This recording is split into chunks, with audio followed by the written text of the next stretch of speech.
Thank you. Thank you, Professor. Now your turn. I mean, it was very interesting, your chronology of the development of public housing in Hong Kong. Do you think the Hong Kong housing experience works for all?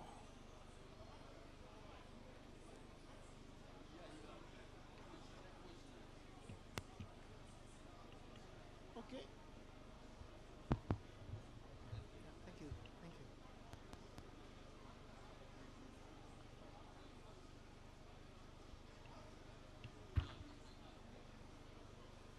you. Okay. Yes, I think it works now. Thank you. Okay. Now, I think different economies have different problems to solve. I won't say it's one solution for all, not even for Hong Kong, because as I've mentioned, with different times, different economic and social aspects, the policy has to change. But in the Hong Kong experience, if I may respond, about new development areas.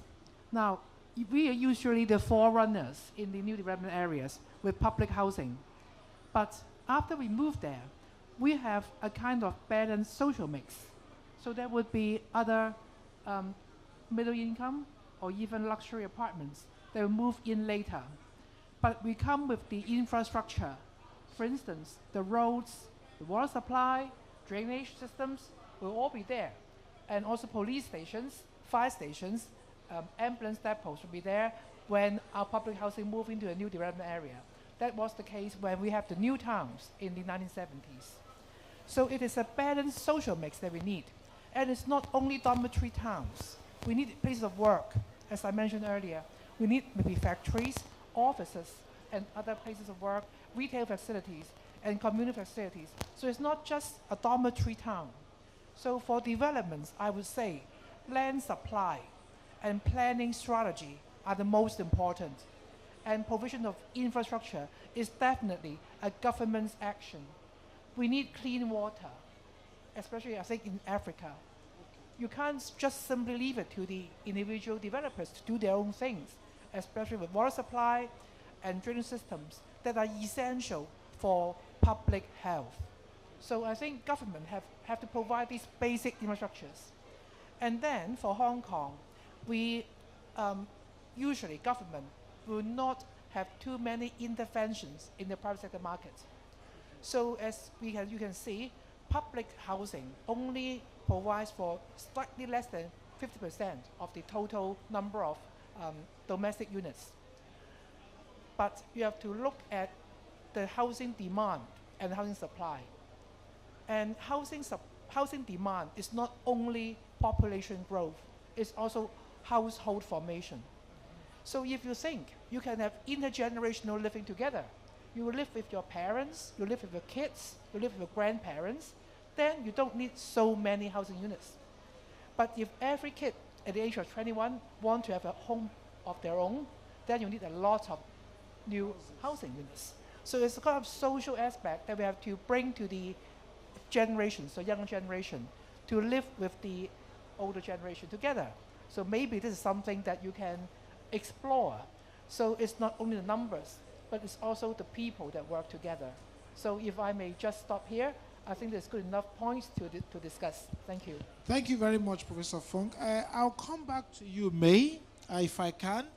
Now, Egypt has made very, very significant progress in large-scale housing delivery.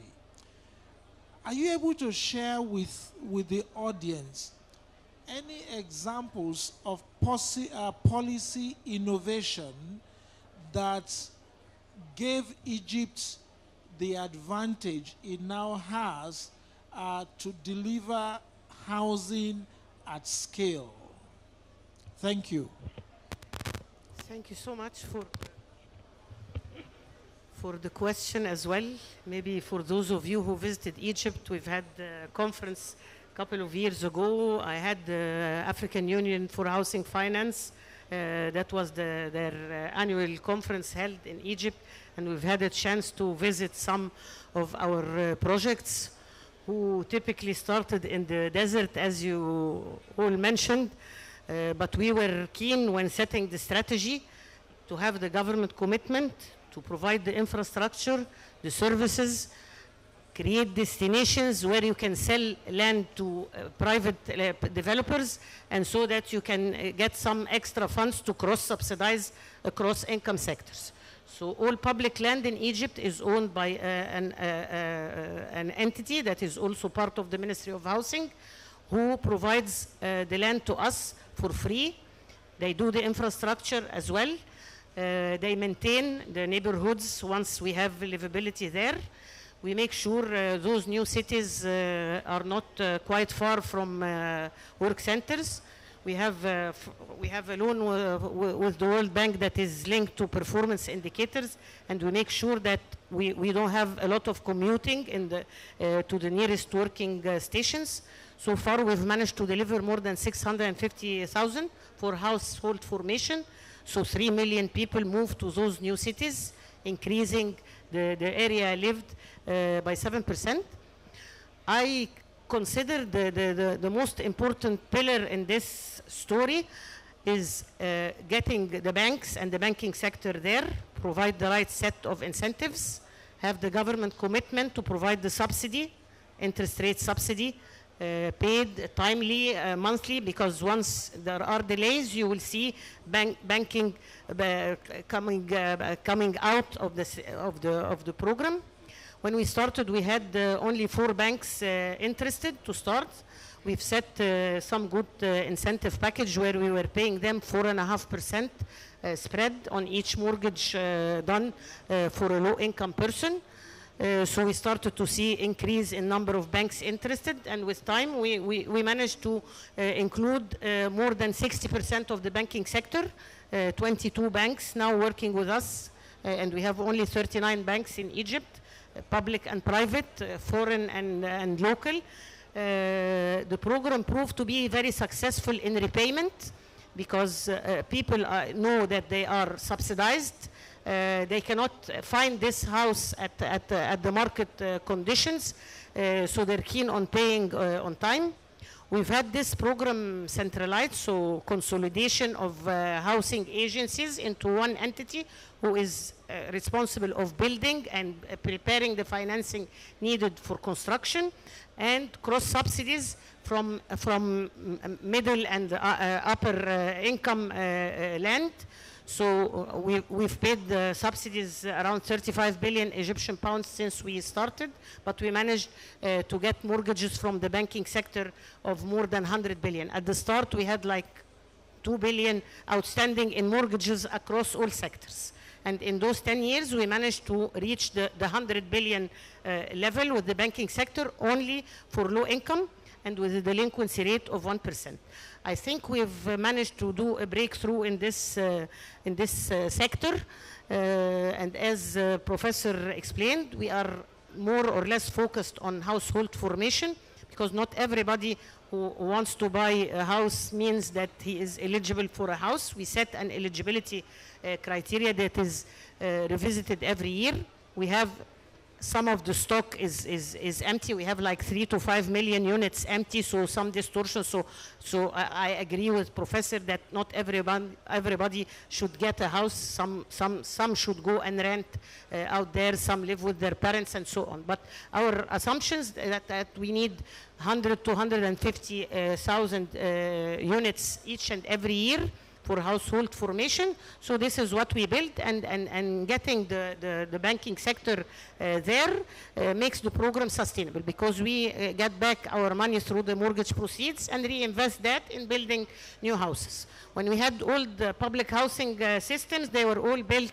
and financed by the government, so we ended up with a repayment rate of 5%, and the numbers kept on narrowing until we ended up building 5,000 units for low income instead of 150. So key to have the housing finance there, have the government commitment to pay the subsidy required and review the subsidy. We have a very smart subsidy system.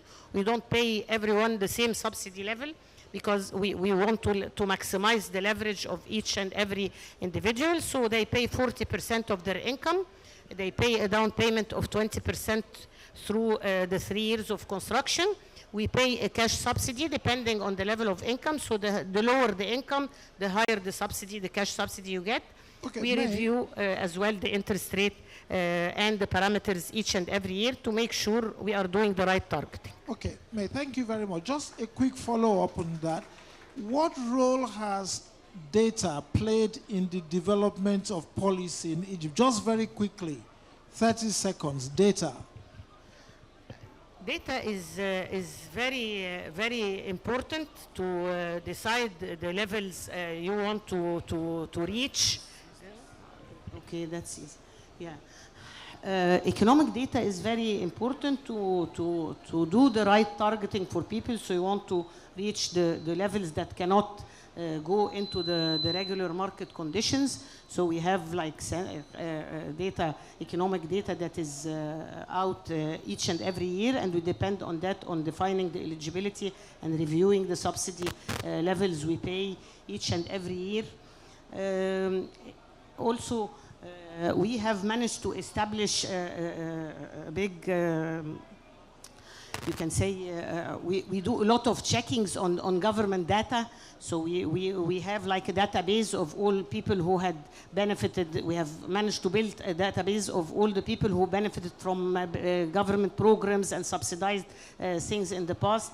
And we continue to improve that. We have links with other government bodies, and these were done lately because we want to improve our targeting. We have witnessed a huge demand since we started. So at the start we had limited numbers. People were not really believing they can do so or get qualified for a mortgage and so. But now for every application I get like 6-7 person for every flat. So we needed to improve the targeting. So we built a large database linked with other government body. You check if they have electricity meters, for instance, which means that they own a house. We do an investigation, a site investigation, to make sure they do not own houses and that their income proofs are right, and so on. So it needs a lot of work on that side as well. Okay, thank you very much. Alassane, I'll come back to you. So we talked about collaboration. How do you think we can build trust among partners who have different objectives? So you have government, which has a public policy objective. You have developers who typically will have a commercial objective. And you probably have the home buyers or the resident themselves who just have a basic need that needs to be satisfied. How do you build a trust among those three key stakeholders who need to collaborate for effective housing policy delivery? No, thank you. I think we have no choice.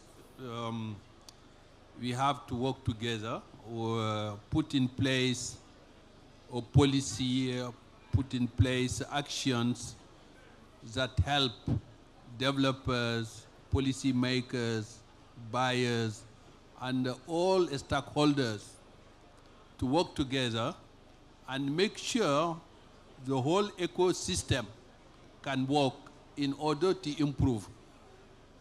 We know we have a lot of constraints. This is the reality. And it will not change tomorrow. It will take time because improving the interest rate, it can't happen overnight. Getting more money from the government for the housing sector, it will not happen overnight.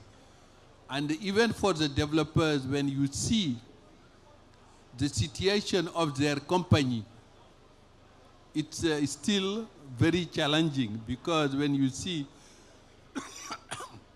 the company is not well capitalized, the company have a very limited capacity delivery, the company has not a big experience on delivering mass production.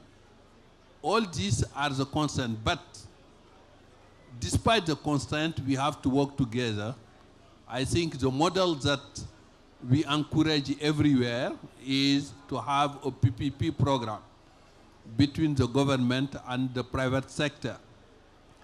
The first thing that the government must do is to improve doing business in housing, and it's still very challenging. Improve by doing something very important. I already mentioned it, is the infrastructure. Delivery on the infrastructure. We have the land, but what is missing is a serviced land. Because if you don't get the infrastructure, it will be very difficult to build affordable housing. Because if you ask the developer to put in place the infrastructure, the infrastructure costs at least between 20 and 30% of the total cost of the project. It will make the project difficult to be bankable, because when they go to the bank can't see really the project is profitable. Meaning, the government has a responsibility on the infrastructure. It has a second responsibility, is working with the developer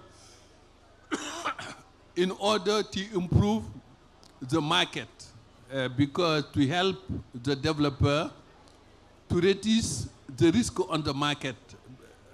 Sometimes the government can put some subsidy in terms of the interest rate to help the buyers to get an affordable interest rate. I think we have some experience in some countries like Rwanda, where they put in place a mechanism that assists some eligible buyers to buy house, and the house is subsidized at the level of the infrastructure, and it's subsidized at the level of the cost of the mortgage. At the end, the developers have not a big risk on the market, because you can identify clearly who will buy the houses, because the affordability is already embedded in the project. I think this is a type of examples that we need to put in place everywhere, to put PPP project in order to have a mass production, because this is very critical. What we are seeing across Africa is to see very small projects. Some people putting 100 units, maybe 50 units. This is not enough compared to our needs. I think we need project around 1,000 units, 2,000 units, 3,000 units on the recurring basis every year on the market. I think this is one of the things that the legislation is already there. I think everywhere you see a good legislation on the PPP, but what is difficult is to make it work and to make sure we can move with speed, because in general what we have is the implementation. Implementation is lacking, take time, and take a lot of effort between the government and the developers. At the end, we are losing valuable time. In the meantime, the deficit is growing. I think someone mentioned across Africa we have 50 million units missing, and it's growing every year, and the half is in Nigeria. This is what one of our colleagues said. I think we need to move with speed, we need to move with scale, we need to move with affordability. Thank you. Thank you very much, Alassane. I'm coming back to you again, Professor Fong. Okay. So there's an ongoing debate around, as you said in your presentation, a big focus on sustainability and the environment. So what's your take on balancing environmental sustainability with affordability in a low-income economy where most of the population, as Alassane has said, are really struggling even to pay for the basic house? I think in Hong Kong, we have In Hong Kong, I think we have a practice of building buildings with at least 50 years of life according to the building code.